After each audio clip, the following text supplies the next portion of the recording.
Salam Rahayu, semoga cahaya ketentraman menaungi setiap langkah para pendengar malam ini. Sebelum memasuki inti pesan leluhur, mari kita hening sejenak, menarik napas perlahan, lalu menyerahkannya kembali pada semesta, agar rasa di dalam dada selaras dengan getaran para sesepuh yang menjaga perjalanan kita.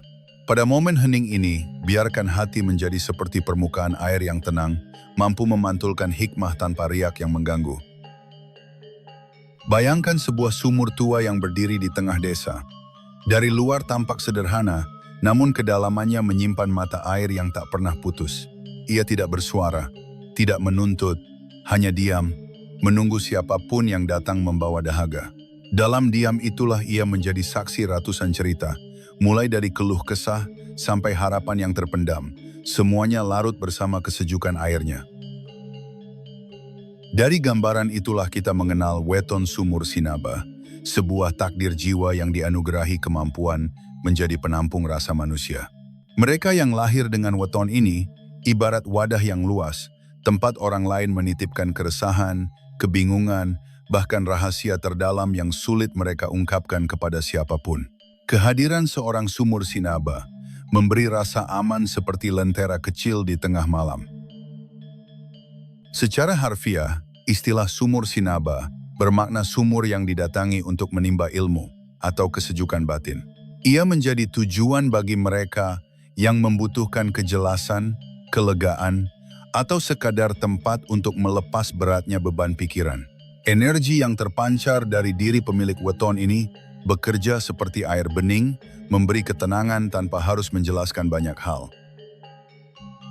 Tidak mengherankan jika banyak leluhur menyebut pemilik weton ini sebagai pribadi berjiwa pengayom.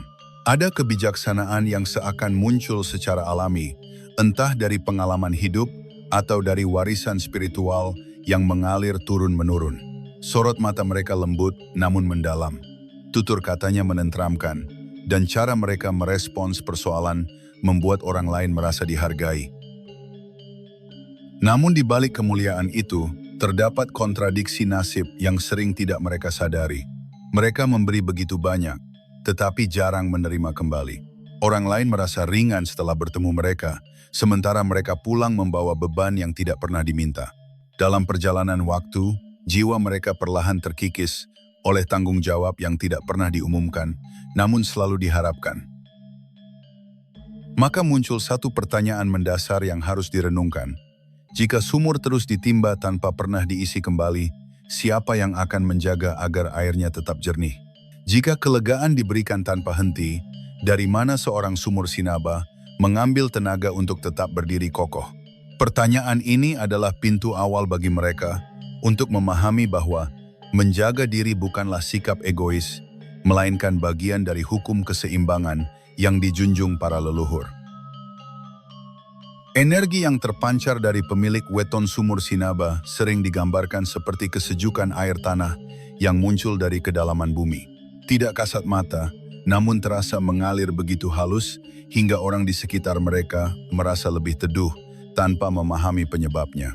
Kehadiran mereka membawa rasa aman yang alami, seolah keberadaan mereka sendiri sudah cukup untuk meredam gelombang batin yang sempat bergolak. Kemampuan terbesar mereka bukan sekadar mendengar, tetapi mendengarkan. Ada perbedaan di antara keduanya. Mendengar hanyalah menangkap suara, sedangkan mendengarkan berarti membuka pintu hati dan memberi ruang bagi seseorang untuk menjadi dirinya tanpa takut dihakimi. Pemilik weton ini memiliki bakat tersebut secara intuitif, sehingga siapapun merasa diterima apa adanya. Dalam banyak kesempatan, sumur Sinaba juga menunjukkan kecerdasan emosional dan spiritual yang menyatu secara harmonis. Mereka bisa merespon persoalan dengan ketenangan, menimbang sesuatu dari sisi yang lebih dalam, bukan hanya dari apa yang tampak di permukaan. Nasihat mereka tidak selalu panjang, namun sering menyentuh inti masalah, membuat orang yang mendengarnya merasa tercerahkan. Fenomena unik sering terjadi, di mana orang asing yang baru bertemu pun tiba-tiba merasa nyaman untuk bercerita. Ada daya tarik halus yang membuat rahasia mengalir begitu saja, seakan jiwa sumur Sinaba memiliki ruang luas untuk menampung kisah tanpa menilai baik atau buruk. Mereka menjadi tempat singgah emosional bagi banyak orang, bahkan tanpa diminta. Dalam lingkaran keluarga atau pertemanan, pemilik weton ini sering dianggap sebagai sosok yang dituakan, meski usia belum tentu paling matang. Sikap mereka yang dewasa, tutur kata yang halus, serta kemampuan menjaga rahasia membuat orang lain menaruh rasa hormat secara natural. Mereka menjadi pusat keseimbangan yang tidak digadang-gadang, tetapi selalu dicari saat keadaan genting. Kebaikan hati mereka membuatnya sulit menolak permintaan, bahkan ketika tubuh atau batin sedang tidak siap. Mereka memiliki dorongan kuat untuk memastikan orang lain merasa lebih baik, sehingga sering memaksakan diri untuk hadir, mendengarkan, dan menguatkan. Pada titik ini, kasih sayang berubah menjadi beban yang mereka tanggung dalam diam. Semua anugerah ini, karisma lembut, daya tarik spiritual, dan hati yang lapang adalah pemberian besar dari Sang Pencipta. Namun anugerah selalu disertai tanggung jawab, terutama bagaimana cara mengelola energi agar tidak habis terkuras. Pemilik weton sumur Sinaba perlu memahami bahwa kekuatan mereka tidak untuk digunakan tanpa batas, melainkan untuk digunakan dengan bijaksana. Hanya dengan begitu, cahaya mereka tetap bersinar tanpa menghanguskan diri sendiri. Saat kita memasuki lapisan terdalam dari perjalanan seorang sumur Sinaba, suasana mulai berubah lebih senyap dan pekat. Setelah semua tamu datang membawa keresahan dan pulang dengan hati yang lebih ringan, tersisalah jejak kelelahan yang tidak tampak di wajah sang pemilik weton. Pada saat inilah, keheningan sering menjadi cermin yang memantulkan beban mereka, beban yang tak pernah mereka ucapkan.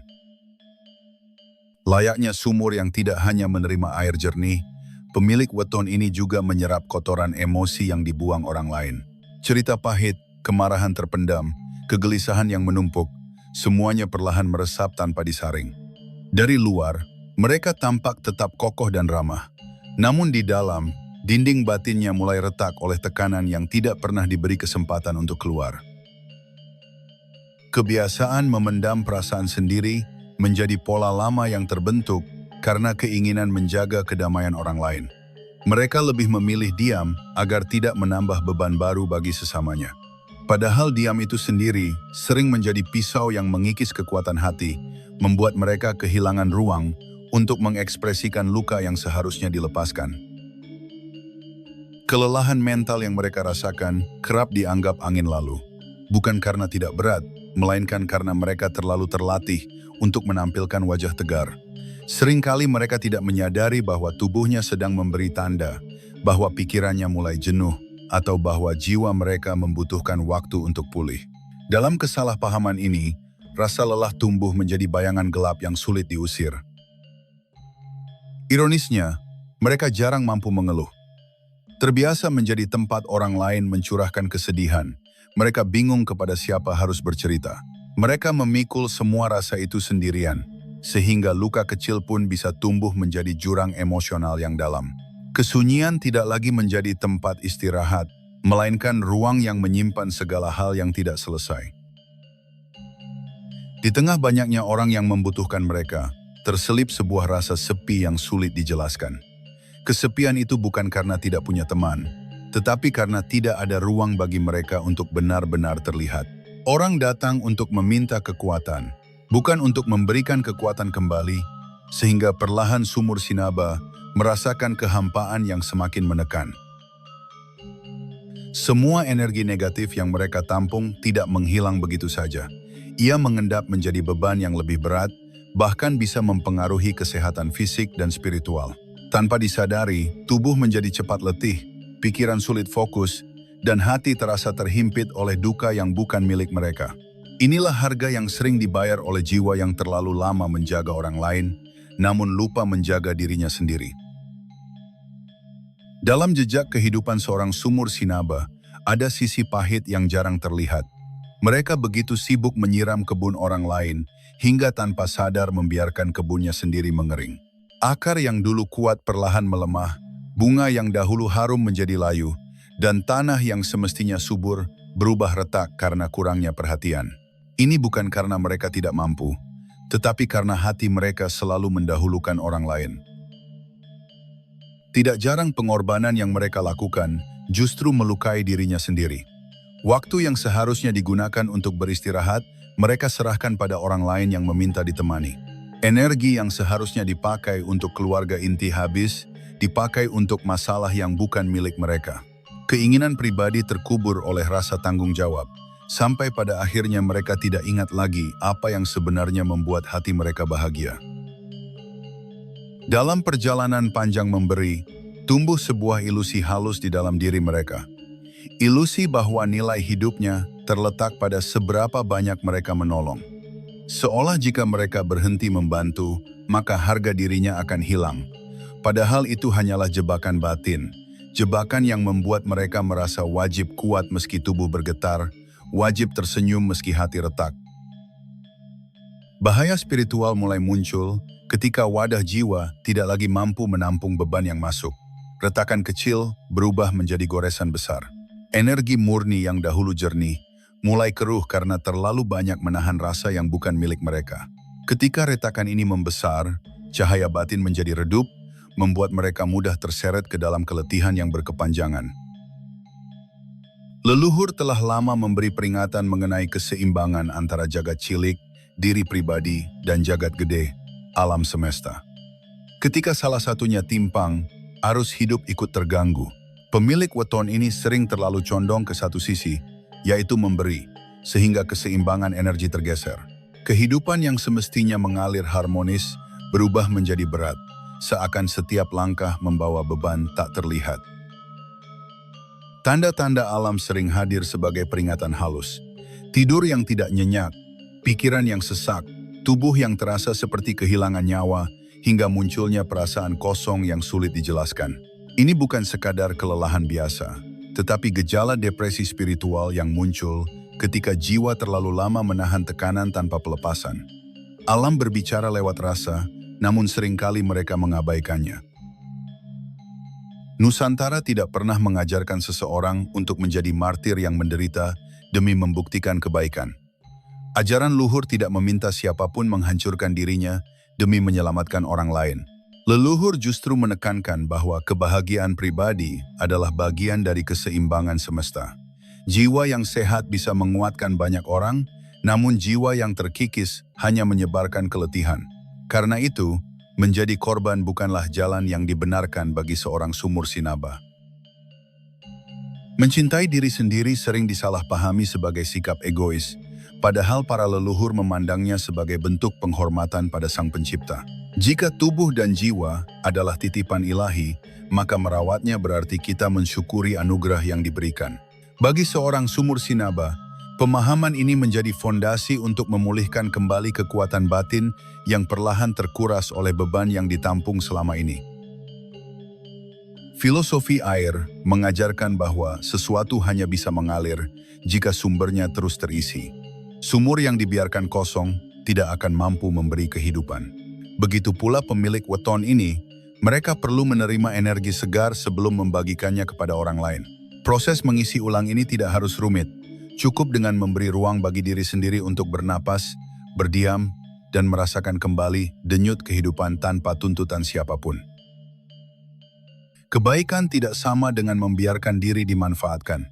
Ada garis halus yang harus dijaga antara membantu dengan tulus dan menyerahkan seluruh kekuatan hingga diri sendiri hancur. Ketika batas itu diabaikan, kebaikan berubah menjadi jerat yang membuat seseorang kehilangan arah. Pemilik weton sumur sinaba perlu menyadari bahwa batasan bukanlah tembok penolak, melainkan pagar pelindung agar hati tetap kuat memberi tanpa kehilangan jati diri. Hukum tabur tuai juga berlaku pada cara kita memperlakukan diri. Saat seseorang memberi penghargaan pada tubuh dan batinnya, semesta pun merespons dengan menghadirkan keseimbangan baru. Energi yang terarah ke dalam akan memantul keluar dalam bentuk karma baik, menjadikan kehadiran mereka lebih bermakna. Dengan mencintai diri sendiri, mereka justru mampu memberi manfaat lebih luas kepada lingkungan. Perubahan pola pikir menjadi langkah penting. Sumur sinaba harus melepaskan identitas sebagai korban keadaan dan mulai melihat diri sebagai pengendali energi. Mereka bukan lagi wadah pasif yang menampung segalanya, melainkan penjaga yang menentukan apa yang pantas masuk dan apa yang harus dilepas. Ketika kesadaran ini tumbuh, mereka mulai merasa ringan, karena hidup tidak lagi tentang menanggung, tetapi tentang memilih dengan bijaksana. Batasan diri, baik secara sosial maupun spiritual, menjadi pondasi untuk menjaga kestabilan batin. Leluhur mengajarkan pentingnya pagar diri agar energi asing tidak mudah masuk. Hal ini dapat dilakukan melalui sikap tegas, doa perlindungan, atau ritual kecil yang menegaskan bahwa tubuh dan jiwa memiliki hak untuk tenang. Ketika pagar ini kokoh, mereka tidak lagi mudah terseret dalam pusaran masalah orang lain. Ajaran Tepa Selira sering dipahami sebagai kemampuan memahami kondisi orang lain, namun banyak yang lupa bahwa ajaran ini juga berlaku untuk diri sendiri. Jika kita mampu menghormati perasaan orang lain, maka kita juga wajib menghormati perasaan dalam diri. Dengan bersikap adil pada batin sendiri, Sumur Sinaba dapat menjalani hidup yang lebih jernih, lebih kuat, dan lebih selaras dengan hukum alam yang dijunjung nenek moyang. Ketika beban batin mulai menumpuk dan napas terasa berat, saat itulah seorang Sumur Sinaba perlu mengambil jeda. Menep bukan berarti lari dari tanggung jawab, melainkan kembali ke pusat diri agar tidak terseret arus keluhan yang datang bertubi-tubi. Dalam keheningan itu, mereka memberi ruang bagi jiwa untuk beristirahat dan merapikan kembali serpihan energi yang berserakan. Diam menjadi obat, bukan pelarian. Salah satu cara paling sederhana namun ampuh untuk membuang energi negatif adalah melalui media air atau tanah. Air dapat menyerap kegelisahan, sementara bumi mampu meredam tekanan batin yang mengikat dada. Cukup dengan merendam kaki di air yang mengalir, mandi dengan niat pembersihan, atau berjalan tanpa alas kaki di atas tanah yang lembab, maka energi kusut perlahan luruh.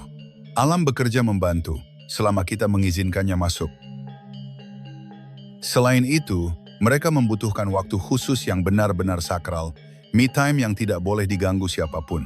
Waktu ini bukan sekadar kesempatan untuk bersantai, tetapi momen penting untuk menata ulang isi hati. Dalam detik yang sunyi itu, mereka boleh membaca doa, mendengarkan musik yang menenangkan, atau hanya duduk merasakan aliran napas. Apapun bentuknya, yang penting ruang tersebut diperuntukkan bagi diri sendiri. Tirakat puasa atau pantang tertentu menjadi langkah berikutnya untuk memperkuat wadah batin. Leluhur memahami bahwa tubuh fisik dan energi halus saling berhubungan. Melalui tirakat, seseorang belajar menahan diri, menyaring keinginan, dan membersihkan lapisan batin yang keruh. Dengan begitu, jiwa menjadi lebih kokoh dan tidak mudah goyah saat menghadapi curahan emosi dari banyak orang. Seorang Sumur Sinaba juga perlu menemukan sumber mata air pribadinya, sesuatu yang menghidupkan kembali semangat dalam dirinya. Bisa berupa guru spiritual, kegiatan sederhana yang memberi kebahagiaan, perjalanan kecil ke tempat sunyi, atau hobi yang membuat hati berdenyut hangat. Sumber ini berfungsi sebagai pengisi kembali energi yang terkuras, agar mereka dapat memberi tanpa kehilangan cahaya. Ada pula doa atau mantra yang bertindak sebagai penegas niat, terutama untuk menutup gerbang energi ketika tubuh membutuhkan istirahat. Niat itu ibarat kunci yang menghalangi masuknya beban baru. Dengan mengucapkannya sebelum tidur atau saat merasa lelah, mereka membangun batas tak terlihat yang menjaga ketenangan batin. Perlindungan ini sangat penting agar jiwa tidak terus-menerus terbuka untuk menerima rasa dari luar. Pada akhirnya, tujuan dari seluruh laku ini adalah membangun kembali sumur batin agar dindingnya kuat dan airnya melimpah. Sumur yang kokoh tidak mudah keruh meski banyak tangan menimba. Sumur yang terawat mampu memberi kesejukan tanpa kehilangan jernihnya. Dengan merawat diri, seorang Sumur Sinaba kembali menjadi cahaya yang tegas namun lembut, kuat namun tetap rendah hati, siap menuntun tanpa terluka oleh perjalanan orang lain. Perjalanan seorang Sumur Sinaba adalah kisah panjang tentang hati yang pernah teraniaya, tetapi akhirnya menemukan kembali kekuatannya. Mereka yang dahulu hanya menjadi tempat menampung duka, kini belajar menata ulang batasan, memulihkan kejernihan, dan memahami bahwa dirinya adalah jiwa yang berharga. Dari luka yang dalam tumbuh kebijaksanaan baru, dan dari kelelahan yang menumpuk lahir kesadaran bahwa menjaga diri adalah bagian dari takdir suci yang harus dijalankan. Kesadaran ini membawa mereka pada satu kebenaran penting, bahwa mereka berhak merasakan kebahagiaan sebesar siapapun yang pernah mereka tolong. Harga diri tidak ditentukan oleh seberapa sering mereka mengalah, melainkan oleh kemampuan mereka merawat jiwa sendiri agar tetap tegak. Dengan hati yang sehat, mereka mampu memberi cinta yang lebih tulus, bukan cinta yang lahir dari keterpaksaan atau kelelahan. Menolong orang lain akan selalu menjadi perbuatan mulia, tetapi nilainya justru meningkat ketika diberikan dari hati yang lapang. Bantuan yang bersumber dari kegembiraan membawa cahaya, sedangkan bantuan yang dipaksakan hanya memperpanjang luka. Sumur Sinaba perlu ingat bahwa cahaya yang mereka bawa bukanlah untuk membakar diri, tetapi untuk menerangi jalan bagi yang membutuhkan dengan cara yang sehat dan seimbang. Segala perjalanan hidup pada akhirnya kembali pada Sang Hyang Widi sebagai sutradara agung yang menata setiap perjumpaan dan kejadian. Ketika beban terasa berat, mereka boleh menyerahkannya kepada beliau, sebab tidak ada yang berjalan tanpa restunya. Dengan keikhlasan tersebut, hati menjadi lebih ringan dan langkah kembali kokoh menghadapi takdir yang terus bergerak. Karena itu, merawat sumur batin menjadi kewajiban. Agar airnya tetap jernih sampai generasi berikutnya, agar kebijaksanaan yang mengalir dari diri mereka tidak terputus oleh kelelahan. Sumur yang terawat akan menghidupkan keluarga, sahabat, bahkan lingkungan yang lebih luas. Dengan merawat diri, mereka merawat dunia kecil di sekelilingnya. Dalam penutup ini, doa dipanjatkan untuk keselamatan, ketentraman, dan kejernihan hati para pemirsa yang mendengarkan. Semoga setiap langkah diberkahi, setiap kegelisahan dilembutkan, dan setiap perjalanan mendapat bimbingan dari leluhur yang selalu menjaga tanpa pamrih. Cahaya mereka menyertai setiap yang tulus mencari jalan pulang. Rahayu, semoga kedamaian menyertai perjalanan jiwa Anda. Sampai bertemu di laku berikutnya, semoga sumur di dalam diri tetap jernih, tetap hidup, dan tetap memancarkan berkah bagi siapapun yang singgah.